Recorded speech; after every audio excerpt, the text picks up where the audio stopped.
Ininspeksyon ni Transportation Secretary Vince Dizon ang LRT-1 EDSA Taft Station kahapon po ng umaga.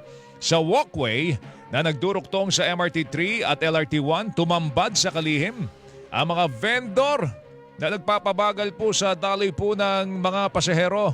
Dulot po nito ipatatawag ni Dizon na may-ari po ng mall, konektado po sa LRT-1 at MRT-3 upang sila'y pagpaliwanagin matapos sabihin ng isang vendor na sila'y nagbabayad ng 90,000 pesos na upa sa 3 stall. Nagtataka ako bakit nagcha-charge ang Metropoint Mall. Yung MRT hindi naman pagmimay-ari ng Metropoint Mall yun. So, aaramin muna natin, no? Kasi posible baka dati nagkaroon ng agreement ang Metropoint Mall sa gobyerno. Posible yun, no? Aaramin natin, pero matagal na magamang yan. No? Pero kahit na kung totoo man yun, hindi pa rin pwede magtayo ng stall sa kalagitnaan ng hagdanan na paakit ng MRT. 90,000 pesos divided by 3.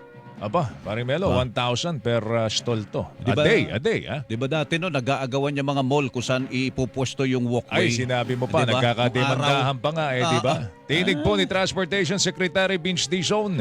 Sinusubukan kunin ng GMA Integrated News ang panig po ng mall. Ayon kay Dizon, pinagutos na niya ang pagpapaalis po sa mga vendor sa walkway at pinapapantayan na rin po ni Dizon ang kanyang mga tauhan ng Philippine Coast Guard, mga kapuso.